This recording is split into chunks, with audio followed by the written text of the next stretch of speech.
साल 1990 कश्मीर में नरसंहार हुआ। कश्मीरी हिंदुओं पर जुर्म सितम हुए। नतीजा ये हुआ कि जो कश्मीरी हिंदू हैं उन्हें कश्मीर से बाहर निकलना पड़ा, अपना घर परिवार छोड़ना पड़ा। जिन ओहदेदारों पर सुरक्षा की जिम्मेदारी थी वो खामोश रहे। खामोशी पिछले 30 साल से है। लेकिन हालिया वक्त में एक फिल्म रिलीज हुई है, द कश्मीरी फाइल्स। इस फिल्म में कश्मीरी हिंदुओं पर जो जुर्म सितम हुए उन्हें दिखाया गया है। इसके बाद से पूरे देश में कश्मीरी हिंदुओं को लेकर के चर्चा आम हो गई है। उस दौरान क्या हुआ था, किस तरीके के जुल्म सितम हुए, पूरा मुल्क क्यों खामोश रहा और इस सच को पिछले 30 सालों से क्यों दबाया गया, इन तमाम सारे पहलुओं पर हम लोग चर्चा करेंगे। मेरे साथ इस वक्त कश्मीरी हिंदुओं का एक ग्रुप है जिन लोगों ने उस दर्द को सहा है, उस दर्द को बहुत करीबी से देखा है। मेरे साथ हैं डॉक्टर अनु कौल, ज्योति कौल, साक्षी मट्टू। ये India for Kashmir activist group के सदस्य हैं। मेरे साथ उत्पल कौल जी हैं जो कि ग्लोबल कश्मीरी पंडित डायस्पोरा से हैं, और काशी अखनूर जी हैं। सर, मैं सबसे पहले आपसे जानना चाहूँगा कि आप बताएं देश को, फिल्म की अपनी एक समय सीमा होती है और उस तय समय सीमा में उन्होंने बहुत कुछ बताना और समझाना होता है, लेकिन एक्चुअली हुआ क्या था, बताएं। मैं आपको बता दूं, जो द कश्मीर फाइल जो पिक्चर है, जो ये मूवी है, ये पहली बार कश्मीर का दर्द और कश्मीरी हिंदू के साथ नरसंहार जो हुआ है, जो जेनोसाइड हुआ है, ये पहली बार सामने आया है। लेकिन ये हमारी किताब का एक पन्ना है। ये पहला पन्ना है इस किताब का जहां हमारे लगभग 1600 लोगों को 2-3 महीने में मारा गया। हमारे लगभग 40,000 घर जलाए गए। हमारे लगभग 450 मंदिरों को नष्ट किया गया। हमारे साथ इतनी त्रासदी हो गई, जितने भी बिजनेस एस्टेब्लिशमेंट थे, ज़मीनें, सब कुछ हमारा छीना गया और हम अपने ही देश में शरणार्थी बने। और हम जम्मू के कैंपों में सांपों और बिच्छू की डंकों से मरने लग गए। 45 डिग्री टेम्परेचर में हमको कैंपों में रखा गया। वो कश्मीर में जिहादियों ने हमारे साथ जो जेनोसाइड किया, और यहाँ हमारे साथ भारत सरकार ने वो जिम्मेवारी नहीं निभाई जो जिम्मेवारी उनको निभानी चाहिए थी। और इस फिल्म में तो केवल कुछ दर्शाते हैं। और मैं बता दूं, ये हम मानते हैं कि ये जो द कश्मीर फाइल है, ये ग्लोबल कश्मीरी पंडित डायस्पोरा का एक बहुत बड़ा इनिशिएटिव है, क्योंकि हमारे जो को फाउंडर है डॉक्टर सुरेंद्र कौल जी, जो ह्यूस्टन में रहते हैं, उन्होंने प्रेरित किया अग्निहोत्री जी को। उनसे कई बार मिले और उनको बता दिया कि आप इस पर एक फिल्म बनाए जो कि पूरे संसार भर में, सिविलाइज्ड वर्ल्ड को पता चल जाए कि किस तरह कश्मीरी हिंदू के साथ नरसंहार हुआ, जेनोसाइड हुआ। जी, जैसा कि मैंने पहले बताया था कि फिल्म की अपनी एक समय सीमा होती है, लेकिन बहुत सारी ऐसी कहानियां हैं, बहुत सारा ऐसा दर्द है जो अब भी छिपा हुआ है। ये लोग मेरे साथ हैं, ये बताएंगे कि उस समय एक्चुअली हुआ क्या था। कुछ ऐसी कहानियां आप बताएं, कुछ ऐसे वाक्य आप बताएं जिसे लोग जाने समझें कि उस समय एक्चुअल क्या तस्वीर रही थी कश्मीर में। देखिए, इससे पहले हम इस बात पे चर्चा करें, सबसे बड़ी त्रासदी जो हुई हमारे साथ, हमें वहाँ से खदेड़ा गया, 5 लाख कश्मीरी हिंदुओं को वहाँ से भगाया गया। उसके बाद एक और त्रासदी हुई, और वो ये कि जो भी सिस्टम था, जो भी व्यवस्था थी, उसने हमारी ये जो ट्रेजेडी है ना, इसको दबाने की पूरी कोशिश की। 32 साल से ये जो त्रासदी हम झेल रहे हैं, जेनोसाइड। और ये जेनोसाइड हुआ कब था? ये हुआ था 1990 में। तब भारत क्या था? भारत एक डेमोक्रेटिक रिपब्लिक था। यहाँ पे सरकार थी, डेमोक्रेसी थी, लेकिन द सिस्टम फेल्ड अस। किसी को पता नहीं चला, स्टेट स्पॉन्सर्ड था, सब ने हाथ खड़े कर दिया। हम लोग कराहते रहे, दर्द से चिल्लाते रहे, बोलते रहे कि हमारे साथ ये होता रहा है, हमारी आवाज़ सुनने वाला कोई नहीं था। उसके बाद ये त्रासदी हुई कि 32 साल से इस हमारी जो ये दर्दनाक ये जो त्रासदी है, इसको दबाया गया, बखूबी दबाया गया। 32 साल तक हमें आवाज़ उठाने नहीं देगी। हम बोलते रहे, लेकिन कोई सुनने वाला नहीं रहा। लेकिन कश्मीर फाइल्स, ये जो एक फ़िल्म आई है विवेक अग्निहोत्री जी, इसकी हम जितनी भी सराहना करें कम होगा, क्योंकि ऐसे बोल्ड सब्जेक्ट पे एक बहुत ही अनकन्वेंशनल टॉपिक उठाकर हमारी हिंदुओं की त्रासदी को उस बॉलीवुड में जो दिखाया है, जो बॉलीवुड आप सब जानते हैं कि वो किस प्रकार से संचालित होता है, वो मुझे बोलने की आवश्यकता मैं इस ही पर भी नहीं है। आऊँगा, इस मुद्दे पर भी बात करूँगा जी। कि बॉलीवुड क्यों इस तरीके के मुद्दे नहीं उठाता है, क्यों इस तरीके की सच्चाई सामने नहीं लाता। लेकिन मेरे लिए यहाँ जानना ये बहुत ज़रूरी है कि तकलीफ होती है, बड़ा दर्द होता है कि जब हम उस फिल्म में इस तरीके के सीन देखते हैं कि लोगों को पेड़ पर टांग दिया गया, एक महिला को आरी से चीर दिया गया, उसके बच्चे के सामने उसकी माँ के कपड़े फाड़ दिए गए, आप लोगों को गोलियां मार दी गई। आप जिन्हें सीन कह रहे हैं ना, वो सब घटनाएं हैं और वो घटित हुई हैं। वो एक एक जो भी उसमें चीज़ दिखाई गई है ना, इट इज़ नॉट फिक्शन। उसमें कोई भी उन्होंने क्रिएटिव लिबर्टी नहीं ली है कि कोई भी कहानी आपके दिमाग में आई और आपने वहाँ पे ना बड़े पर्दे पर दिखाया। It is a well research film. उन्होंने बहुत बहुत 4 साल की रिसर्च की है इसके ऊपर, 700 कश्मीरी फैमिली से मिले हैं और उसके बाद उन्होंने बखूबी इतनी सारी जो घटनाएं थी उनको एक धागे में उन मोती, हाँ, धागे में पिरोने की कोशिश की और उन्होंने ये काम बखूबी किया। हालांकि ये जो हर एक घटना जो वहाँ घटी है वो सच है, लेकिन उन्होंने इस फिल्म में उसे एक परिवार की कहानी बताई है। तो मैं जो लोग, ये आपके माध्यम से लोगों को बोलना चाहूँगी जिन्हें अभी भी शंका हो रही है कि कश्मीर फाइल्स शायद एक प्रोपोगंडा है, तो ये कोई प्रोपोगंडा नहीं है।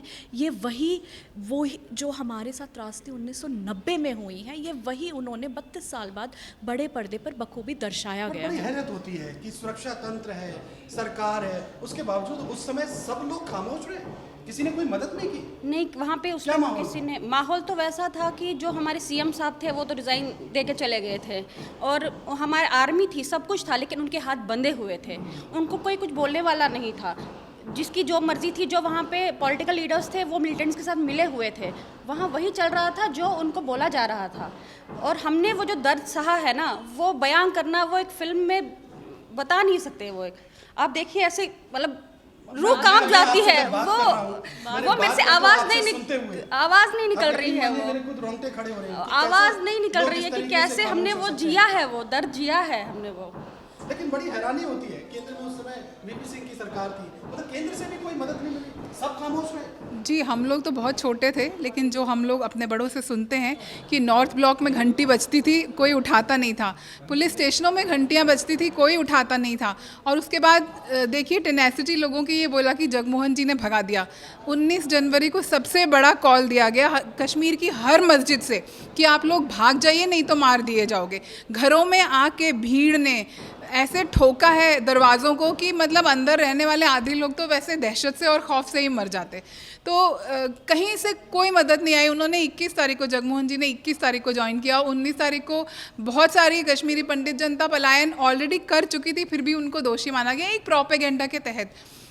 पर मैं आगे कुछ बढ़ूँ तो मैं आपको साधुवाद दूंगी कि आपने जो शुरुआत करी इंट्रोडक्शन, आपने बोला कि एक नरसंहार हुआ था। तो 32 साल से हमारी कम्युनिटी इस बात को नहीं एक्सेप्ट करवा पाई है किसी भी तंत्र में कि आप इसको जेनोसाइड करार दें, कि इतने लोग मारे गए। जेनोसाइड के इंटरनेशनल भी अगर हम देखें तो जेनोसाइड के कुछ कंपोनेंट्स होते हैं कि उसमें इंटेंशन होना चाहिए एक एथनिक क्लेंजिंग का। तो अभी तक हम 32 साल, हमारे साथ 1990 में जो हुआ सो हुआ, वो कंटिन्यू होता रहा 32 साल तक, आज भी हो रहा है, क्योंकि हमारी आवाज़ दबाई गई, हमारी कोई मांग नहीं सुनी गई। और आर्टिकल 370 और 35A के निरस्त होने के बाद कुछ उम्मीद ज़रूर जागी है कि हम जा पाएंगे, लेकिन अभी तक कुछ ऐसा कॉन्क्रीट हुआ नहीं। हम भी वेट कर रहे हैं कि सिक्योरिटी की सिचुएशन वहाँ पे अच्छी हो और हम वापस जा पाएँ। मैंने एक बहुत बड़ा सवाल उठाया है कि पिछले 32 सालों से एक तरीके की खामोशी थी। आपको क्या लगता है कि जिस समय ये घटना हुई 1990 में, क्या ये प्री प्लान्ड एक कॉन्स्पिरेसी थी और उसी कॉन्स्पिरेसी के तहत उस सच को दबाया गया, पूरे देश से छिपाया गया? बिल्कुल सही बात है। ये बिल्कुल एक कॉन्स्पिरेसी थी। सारे कोलैबोरेटर्स जो इसमें थे वो मिक्सअप हो गए थे। ये एक बहुत बड़ा षड्यंत्र रचाया गया था। J&K की गवर्नमेंट जो उस समय की फारूक अब्दुल्ला की थी, वो इसमें भागीदारी थी। जो लोकल पुलिस एडमिनिस्ट्रेशन थी, वहाँ पर सिविल एडमिनिस्ट्रेशन थी, उनका साथ था इसमें। ये एक धर्म के खिलाफ एक जहाद था वहाँ पर। ये कोई पॉलिटिकल मतलब कंपटीशन नहीं था। ये कांग्रेस वर्सेस बीजेपी का मसला नहीं था, कांग्रेस वर्सेस नेशनल कांग्रेस का मसला नहीं था। इलेक्शन बहाना था और हिंदू निशाना था। ये इस चीज़ से ये बात निकलती है कि ये जो वहाँ पर जो उन्होंने किया, ये 86 में शुरू हो गया। अनंतनाग राइट्स जहाँ जब हो गए थे, अनंतनाग राइट्स से साथ ही शुरू हो गया। वहाँ पर हिंदू के मंदिरों को जलाया गया, हिंदू के घरों को लूटा गया, हिंदू लेडीज़ से वहाँ पर बुरा व्यवहार किया गया। वो ट्रेलर था इस चीज़ का। 85, 86 में जो अनंतनाग राइट्स हुए, और सारे हिंदू कश्मीर की जनता जितनी भी थी वो सब डर गए थे, उनको लगा था अब यहाँ से पलायन होना था। और मोस्टली वहाँ पर उस त्रासदी का जो है उसका अगर तब संज्ञान लेती सेंट्रल गवर्नमेंट या स्टेट गवर्नमेंट इस चीज़ का संज्ञान लेती तो ये 90 हो सकता रुक जाता, लेकिन उस टाइम पर गवर्नमेंट ने कोई संज्ञान इसका नहीं लिया। सेंटर में कांग्रेस की हुकूमत थी और स्टेट में तब 86 में नेशनल कॉन्फ्रेंस की हुकूमत थी। इनका आपस में यारी दोस्ती का रिश्ता था फारूक अब्दुल्ला साहब का और अपने कांग्रेस नेताओं का यहाँ पर, तो इसलिए हिंदुओं की तरफ कोई मतलब कोई तवज्जो उन्हें नहीं दे दी। तो 1990 में जो त्रासदी हुई उसके ये सब लोगों को पता है, कश्मीरी हिंदुओं को किस तरह जलाया गया, डराया गया, धमकाया गया, कश्मीर से निकाला गया। उसके बाद में जो हिंदू वहाँ से जम्मू आ गए तो उनकी कोई सुध किसी ने नहीं ले ली। जितने लोग थे फार्मर से वहाँ पर, जिनके ऑर्चर्ड्स थे, जो उसी पर अपना गुजारा करते थे, उसके जो प्रोड्यूस उनका आता था उस पर गुजारा करते थे, उनको ना उसके प्रोड्यूस का कोई गवर्नमेंट ने कोई मतलब रिलीफ दिया, ना उनके मकानों में जो उनके मकान जलाए गए कोई उनका संज्ञान लिया, ना उनके प्रॉपर्टी का कोई उनका मुआवजा मिला गया, उनको मतलब सड़क पे छोड़ दिया गया इस तरह से। तो गवर्नमेंट ने कोई भी कश्मीरी हिंदुओं को 90 के बाद में जब वो वहाँ से कश्मीर से निकले, गवर्नमेंट का रुझान जो हमारे हिंदुओं की तरफ था ये पूरा दुश्मनाना रुझान था, एनमिटी जैसे लग रही थी। उनको लग रहा था कश्मीरी हिंदू अगर कश्मीर में रहेगा तो हिंदुस्तान का ये अंश है, उस अंश को निकालने की उनने पूरी कोशिश करी है। और सबसे बहुत दर्दनाक ये है कि जिस तरह वहाँ पर हत्याएं हुई हिंदुओं के साथ वो 90 में ही नहीं रुका। ये 90 चिट्ठी सिंहपोरा का 90 में 20-25 लोगों को at a time army fatigue में मिलिटेंट आ गए और जो लोगों को बोला बाहर निकलो, हम आर्मी से आए हैं, वो बेचारे बाहर निकलो, सबको वहाँ पर एक ही कतार में उनका कत्लेआम हो गया। इसके साथ में वंधमा मस्कर हो गया, प्रणकोट का मस्कर हो गया। ये मस्कर का जो ये मतलब तार थी ये बिल्कुल एकदम चलती रही। हर एक साल में कोई न कोई ऐसा हत्याकांड होता था तो यहाँ पर बिल्कुल जो लोग वहाँ पर रहते थे, जो बच्चे खुचे कहीं गांव में थे, वो भी निकलने आ गए। और हिंदुओं के साथ वहाँ पर जो गांव के हिंदू थे उनका सिर्फ मेनली जो उनका प्रोड्यूस था वो ऑर्चर्ड्स थे, उनका फार्म था, वो उससे ही ज़मींदारी का काम करते थे। लेकिन उनको टेंटों में रखा गया, उनको कोई कंपनसेशन नहीं मिला उनकी तरफ से। गवर्नमेंट ने किसी को भी आज तक 32 साल में उनके प्रोड्यूस का कोई हिस्सा नहीं दिया। दूसरा, वो बेचारे मजबूर होके उन्होंने वो ज़मीन कोडियों के दाम बेच के अपने बच्चों को पढ़ाया, अपने बच्चों को का पेट पाला, अपना पेट पाला।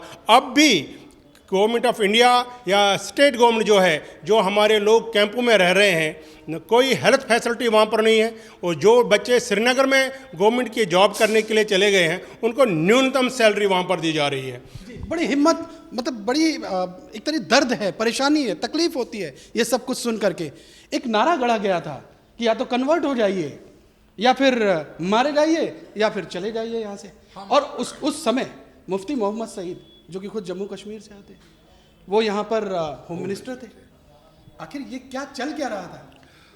हम इसको अंग्रेजी में ऐसे बोलते हैं, Kashmiri Pandits are victims of generational genocide.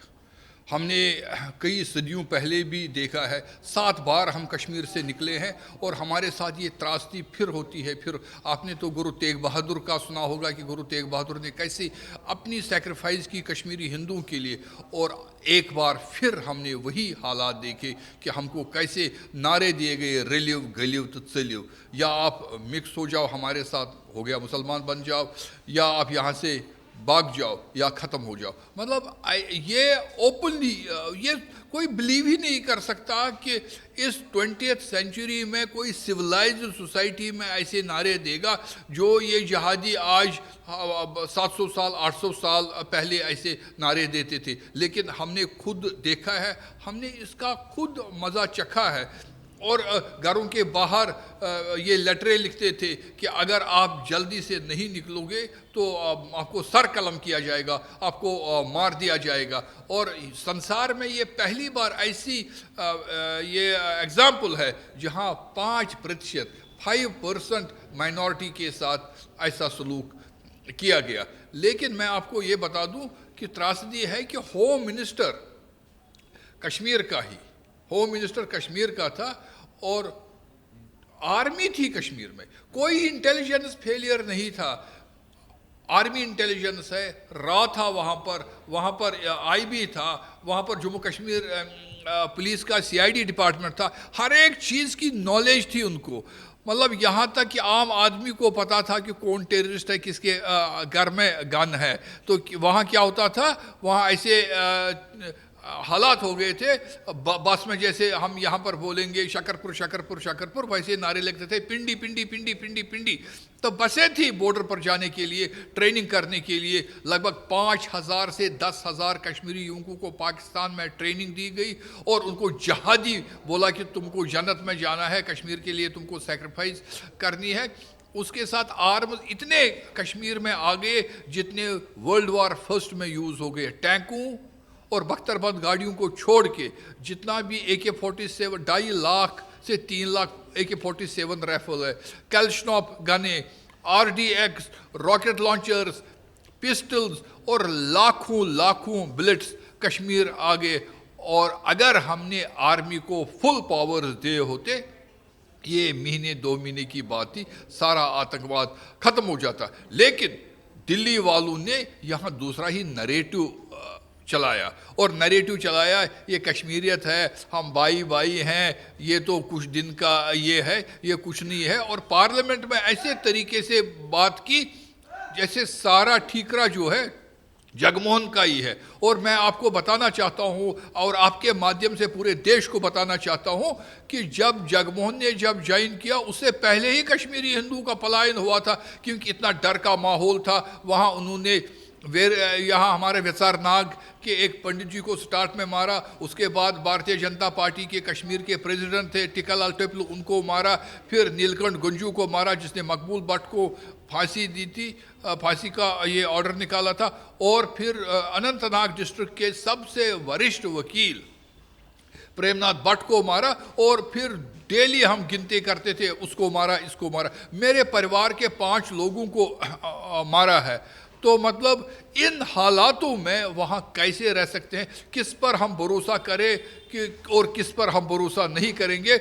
और त्रासदी ये है कि अपोजिशन पार्टियाँ हो या सरकार की सरकार हो, किसी ने भी इस तरह सुध नहीं लिया। लेकिन हम धन्यवाद करते हैं, जब हम जम्मू आ गए, जम्मू के लोगों का हम बहुत बहुत धन्यवाद करते हैं। हम धन्यवाद करते हैं जम्मू में जो सोशल ऑर्गेनाइजेशंस है। और मुझे यहाँ बेबक बोलना पड़ेगा आपको, सबसे पहले जो हमको कुछ हेल्प करने के लिए जो सामने आ गए वो राष्ट्रीय स्वयंसेवक संघ था। उन्होंने बहुत सारा मटेरियल हमारे लिए कलेक्शन किया, और जो हम जिंदा हैं वो उनकी वजह से है। और उसके बाद में गवर्नमेंट ने थोड़े से कैंप वगैरह ऑर्गेनाइज किए। बड़ी हैरानी होती है, स्टेट गवर्नमेंट खामोश थी, सेंट्रल गवर्नमेंट खामोश थी ये, और इस सच को पूरे 30 सालों से इसे दबाया गया। लेकिन एक सच ये भी है कि धारा 370 का हटना एक ख्वाब जैसा था, कोई उसके बारे में सोच भी नहीं सकता था। लेकिन धारा 370 हटी भी। आपको क्या लगता है कि जब से मोदी गवर्नमेंट आई है 370 हटी है, जम्मू कश्मीर के हालात बदले हैं, घर वापसी का सपना फिर से साकार हो सकता है? देखिए 370 का हटना कश्मीर के लिए और भारत के लिए बहुत ही इम्पोर्टेंट था, बिकॉज़ जब वो हटी तो उसके बाद जो कश्मीर का टोटल JNK का इंटीग्रेशन था, जो एक निशान एक संविधान का ये जो सपना था वो पूरा हुआ। उससे पहले कश्मीर की जो ऑटोनॉमी थी 370 उसको स्पेशल स्टेटस देता था, सॉरी ऑटोनॉमी नहीं थी, 370 उसको स्पेशल स्टेटस देता था। तो वो स्टेटस की वजह से वहाँ अपने ही हिसाब से वो काम होता था, सरकार अपने हिसाब से करती थी, सेंट्रल एजेंसीज़ वहाँ बिना परमिशन के आ नहीं सकती थी। तो 370 जो था ना, ये एक ब्रिज था। ये जब गिरा तो कश्मीर का इंटीग्रेशन हुआ। उसके बाद बहुत सारी जो गवर्नमेंट स्कीम्स थी 370 से पहले वहाँ लागू नहीं होती थी, तो वो वहाँ लागू हुई। और वहाँ की आम जनता को भी जब उन्होंने देखा कि उन्हें भी फ़ायदा हो रहा है, देखिए हम तो वहाँ से, हमें तो भागा खदेड़ दिया गया 1990 में, उसके बाद जो वहाँ जनता थी वो तो उन्हीं की थी। तो वहाँ पे उस समय भी उन्होंने वहाँ बहुत सारे मॉडरेट मुस्लिम्स को भी मारा है, ये बोल के कि आप काफिर हो, आप मुखबिर हो, किसके, इंडियन स्टेट के। तो उनके लिए जो भी कोई, हम तो थे ही, टारगेटेड किलिंग्स थी, उसमें तो कोई भी शक नहीं है, चुन चुन के मारा गया। और हमें किस लिए मारा गया? क्योंकि हम अपने धर्म पे विश्वास करते थे और हम अपने भारत पे विश्वास करते थे, हम तिरंगा उठाते थे, इसीलिए हमें मारा गया।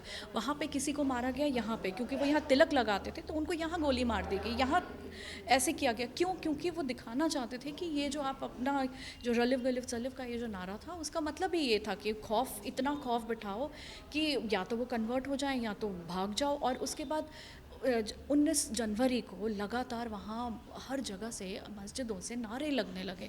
नारे ये लगे कश्मीर बनेगा पाकिस्तान, बट्टो रोस्त बटने उसान, कश्मीर बनेगा पाकिस्तान कश्मीरी आदमियों के बिना, क्योंकि उन्हें तो वो मार रहे थे, और कश्मीरी औरतों के साथ बनेगा। और आपने अगर ये फिल्म देखी है तो उसमें आपने देखा होगा कि कैसे वो ये बोल रहे हैं कि आपकी औरतों को हम अपनी नौश बनाएंगे। उसमें दिखाया गया है कि कैसे वो लोग हमारी औरतों को टारगेट करना उन्होंने स्टार्ट कर दिया था। तो जब हमारे समाज ने भी ये देखा और कि अब ये घर की इज्जत बचाने की बात आ गई है, तो उस समय सब ने ये सोचा कि अभी कुछ पल किसी ने ये सोचा नहीं था कि हम जब निकलेंगे वहाँ से 19 जनवरी को तो हम 32 साल तक हमें इंतज़ार करना पड़ेगा। वो काली रात हमें अभी भी याद है। हम भी वैसे ही आए थे, जैसे आपने मूवी देखी है तो जैसे ट्रक में भर के लाया, मैं भी वैसे ही थी, मैं 6 साल की थी। और जी यहाँ पे किया था, क्योंकि यहाँ पे वो तिलक लगाते थे, तो उन्हें उनकी आइडेंटिटी के लिए, उनके धर्म के लिए मारा गया। तो ऐसे बहुत से जो भी कश्मीर फाइल्स में दिखाया गया है वो 1001% सच है। वो हम सब की कहानियाँ हैं और हम लोगों से अपील करते हैं कि आप कश्मीर फाइल्स देखिए। ये जो 32 साल का ये जो प्रोपोगंडा है वो कहीं ना कहीं अब ढह रहा है। ढह इसलिए रहा है क्योंकि इन्होंने, इकोसिस्टम ने बहुत कोशिश की उसको दबाने की। ना तो कोई प्रमोशन दिए, इतने कम स्क्रीन्स दिए और ऐसी टाइमिंग्स दी जो लोगों के लिए इनकन्वीनियंट हो। लेकिन ये जो ये कहानी है ना, ये कल हमारी थी, लेकिन लोगों को अब ये समझ आ गया जो हमारी कहानी थी कहीं वो कल किसी और की ना हो जाए। इसीलिए अब ये अब एक फिल्म नहीं रह गई, ये एक मूवमेंट बन चुका है। और आज तक हम बोल रहे थे, हमें सुनने वाला कोई नहीं था, बट विवेक अग्निहोत्री जी की फिल्म के माध्यम से अब सारा का सारा जो समाज है वो हमें सुनना चाहता है। 90 में हमें हमारे भारतवासियों ने भी अबैंडन किया क्योंकि उन्हें पता ही नहीं था, दबाया गया है सच को, इस तथ्य को, इस खबर को दबाया गया कि वहाँ क्या हो रहा है। लेकिन अब जब जो भी कश्मीर फाइल्स देख रहा है तो उन्हें रियलाइज़ हो रहा है कि कैसे पूरे के पूरे सिस्टम ने, चाहे वो पॉलिटिकल सिस्टम हो या चाहे वो अकेडमियाँ हो, चाहे वो मीडिया हो, चाहे वो एजुकेशन हो, कैसे इस पूरे सिस्टम ने इस सच्चाई को, हमारी त्रासदी को, हमारा जो जेनोसाइड हुआ उसको कैसे दबाने की कोशिश की। और वो जेनोसाइड था 1990 में, जिसे हम जैसा वो बता चुके हैं कि जेनोसाइड के भी एस्पेक्ट्स होते हैं। तो वो जिन्हें मारा गया, जो प्रॉपर्टीज़ डैमेज हुई, वो आप नंबर्स में, टैंजिबल नंबर्स में गिनती कर सकते हैं। लेकिन 90 के बाद आज तक जो हमारा कल्चरल जेनोसाइड हो रहा है उसे भी काउंट कीजिए। हम सरकार से ये तहे दिल से अपील करते हैं कि प्लीज़ हमारे जेनोसाइड को रिकग्निशन दीजिए, क्योंकि जो ये एक पूरी, ये हमारी सिविलाइजेशन की बात है। कश्मीर में ऋषि कश्यप की भूमि में एक पीसफुल कम्युनिटी रहती है, बुद्धिजीवी कम्युनिटी रहती है, और आज वहाँ पे क्या है। जी, आपने बहुत बड़ी बात उठाई है। आपने जो बात कही है कल्चरल जेनोसाइड की, देखिए इसी मुल्क में हैदर बनती है, इसी मुल्क में शिकारा भी बनती है, लेकिन जिस तरीके से आतंकियों को ग्लोरीफाई किया जाता है और अब जाकर के जिस तरीके से ये फिल्म आई है, आपको क्या लगता है कि एक जिहादी मानसिकता इस बॉलीवुड में भी फैली हुई है? हाँ बिल्कुल बिल्कुल। जितनी भी आज तक आप कितनी भी मूवीज़ देख लिए, ये ये क्या कहते हैं, हैदर देख लीजिए, शिकारा देख लीजिए, जितनी भी मूवीज़ है उसमें सब क्या दिखाया है कि बेचारे आतंकवादी, मतलब उन बेचारों पे इतना अत्याचार कर रही है इंडियन गवर्नमेंट की वो बेचारों ने हथियार उठा लिए, इसलिए उनको इतना ज़्यादा प्रोपेगेंडा फैलाया जा रहा है। और आप ये देखिए अभी जो ये मूवी आई है ये कपिल शर्मा शो में भी रिजेक्ट कर दी गई। क्यों? क्योंकि इसमें सच्चाई है। वो सच्चाई वो लोगों को बताना नहीं चाहते। जो हमारे साथ असलियत हुई है, जो हमारी ह्यूमैनिटी के साथ जो हमारे को त्रासदी दी गई है, उसको वो दबाना चाहते हैं। और ये सारा प्रोपेगेंडा जो है, ये सारा ये सब बॉलीवुड दबा रहा है, क्योंकि बॉलीवुड नहीं चाहता कि सच्चाई बाहर निकले। जी बिल्कुल। आपको क्या लगता है जब से फिल्म आई है तब से ये जो कश्मीरी हिंदुओं के साथ जो कुछ हुआ वो अब एक मूवमेंट बनता नज़र आ रहा है? इस फिल्म का बहुत बड़ा रोल है उसमें। बिल्कुल, इस फिल्म का बड़ा रोल है सभी भारतीयों को जोड़ने में, क्योंकि आज तक लोगों को पता ही नहीं था कि हमारे साथ हुआ क्या। और हम रोज़ रोज़ सोशल मीडिया में भी और अदरवाइज़ भी अपने बाकी सर्कल्स में भी ये इन बातों को जूझते थे कि कश्मीरी पंडित वहाँ से भाग गए, आप लोग कावर्ड्स थे। तो हम लोगों को ये समझाते समझाते थक जाते थे कि हम कावर्ड्स नहीं थे, हम सिर्फ 5% लोग थे। तो 5 लोगों को जब 100 लोग घेर लेते हैं जिनके हाथ में क्लाशनिकोव और बहुत ज़्यादा सोफिस्टिकेटेड वेपन्स होते हैं, तो वो 5 लोग, और जिसके साथ कोई एडमिनिस्ट्रेशन नहीं होती, जिसके साथ पुलिस नहीं होती, तो वो उन लोगों को क्या आप कावर्ड बोलेंगे? तो आज वो लोग भी हमारे साथ हैं, वो भी अब ये समझ चुके हैं कि हाँ, हमारे हाथ में उस टाइम कुछ नहीं था, हमारे साथ कोई नहीं था, हमारे पूरे सिस्टम ने हमें फेल किया उस टाइम। तो ये आप देख रहे हैं जैसे कई लोग आगे आ रहे हैं बोलने के लिए कि ये प्रोपेगेंडा है। तो जब प्रोपेगेंडा होता है तो दिलों को जोड़ता नहीं है, दिलों को छूता नहीं है। ये हमारी सच्ची घटनाओं पे आधारित है, ये कोई फिक्शनल नहीं है, कोई नॉवल में से निकाली हुई मूवी नहीं है। इसीलिए ये लोगों को जोड़ रही है। इसीलिए जब ये मूवी देख के लोग थिएटर से बाहर निकलते हैं तो उनका जो रिएक्शन होता है वो आक्रोश का होता है, उनका जो रिएक्शन होता है वो नम होने का होता है। और जो भी वहाँ से बाहर निकलता है, नॉन कश्मीरीज़ की मैं बात कर रही हूँ, वो लोग ये कहते हैं कि हमें तो पता ही नहीं था कि ये हुआ है। मतलब हमारे कई दोस्त यार जिनको हम सिर्फ बोलते थे क्योंकि वो सिर्फ हमारी कहानी सुन पाते थे कि हमारे साथ क्या हुआ, अब उन्होंने पूरी कम्युनिटी की कहानी सुनी है कि एक बड़े स्तर पे क्या हुआ और हम लोगों ने क्या झेला और कैसे झेला। जी वक्त बदला है, माहौल बदला है, केंद्र में मोदी की सरकार है। आपको क्या लगता है कि ये मूवमेंट अब और आगे जाएगा? जिस तरीके से इस फिल्म ने भी एक बहुत बड़ा रोल प्ले कर दिया है। देखो, हमें लगता है कि अब वक्त आ गया है, क्योंकि जितने भी बड़े बड़े मुद्दे हिंदुस्तान में चल रहे थे, जो अभी 47 के बाद में दब गए थे, आपका जो बनारस का काशी विश्वनाथ का मुद्दा था, वो उसने मोदी जी ने ठीक तरह से लेके वहाँ पर उनको आज़ाद कराया, वहाँ पर मंदिरों को। आपके राम जन्मभूमि का मसला था, वो भी सुप्रीम कोर्ट ने हल कर दिया, इसमें इनका बहुत अच्छा योगदान रहा। आर्टिकल 370 जो कश्मीर का था, जो 47 से ये काला दबा था हिंदुस्तान के कॉन्स्टिट्यूशन पर, तो वो ख़त्म हो गया। 35A वहाँ पर ख़त्म कर दिया, जो पाकिस्तान से में 47 में लोग जो वहाँ पर हिंदुस्तान पाकिस्तान हुआ था, जो पाकिस्तान में बहुत सारे लोगों को मारा गया, हिंदू लोगों को जो कश्मीरी थे, POK में रहते थे, वो वहाँ से जुम्मू आए। उनको आज तक 2019 से पहले उनको राइट ऑफ वोट नहीं था, वो प्रॉपर्टी नहीं कर सकते, वो नौकरियां नहीं कर सकते। वहाँ पर ये त्रासदी देखो, वहाँ पर जो स्टेट गवर्नमेंट थी वो किस तरह से हिंदू विरोधी गवर्नमेंट 47 से ही चल रही थी वहाँ पर, तो वो भी उनको उन्होंने दे दिया। और जो हमारी नारी जाति है, जो स्त्रियाँ बहनें हैं, जो कश्मीर से बाहर किसी से शादी करते थे, उनको राइट टू प्रॉपर्टी भी नहीं दिया जाता था।